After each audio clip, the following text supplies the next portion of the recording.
Pencekalan Yasona Lawli dinilai tidak biasa, tapi baru-baru ini Komisi Pemberantasan Korupsi melakukan cegah tangkal atau cekal terhadap mantan Menteri Hukum dan HAM Yasona Munangan Lawli. Pencekalan dilakukan terkait proses penyidikan dan pencarian buron kasus tindak pidana korupsi Harun Masiku. Merespon pencekalan yang dilakukan KPK, Akademisi Ilmu Politik Universitas Jenderal Sudirman, Lutfi Makasin menilai bahwa langkah tersebut merupakan sesuatu yang wajar, namun tidak biasa. Tidak biasa karena ini menyangkut pengurus partai politik besar yang pernah berkuasa 10 tahun dan sudah menyatakan berada di luar pemerintahan, kata Lutfi seperti dilansir Antara pada hari Kamis tanggal 26 Desember 2024. Sementara di sisi lain, Lutfi menilai pencekalan terhadap Yasona menjadi hal yang wajar bila melihat dari sisi penegakan hukum. Meski begitu, ia menilai bahwa respon PDIP selanjutnya terkait pencekalan terhadap Yasona bakal menentukan konsistensi sikap partai dalam ranah penegakan hukum.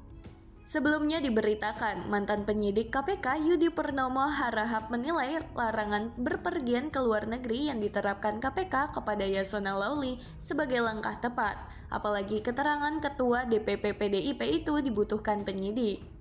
Walau posisi Yasona merupakan saksi, saya beranggapan bahwa penyidik merasa Yasona adalah saksi kunci dalam perkara ini sehingga harus dicekal, katanya pada hari Kamis tanggal 26 Desember 2024.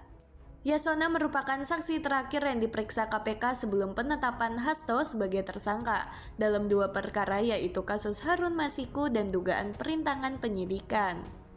KPK sebelumnya melakukan pencegahan terhadap Ketua DPP PDIP Yasona Lawli ke luar negeri untuk mengusut kasus dugaan suap pada pergantian antar waktu anggota DPR RI yang berkaitan dengan buronan Harun Masiku.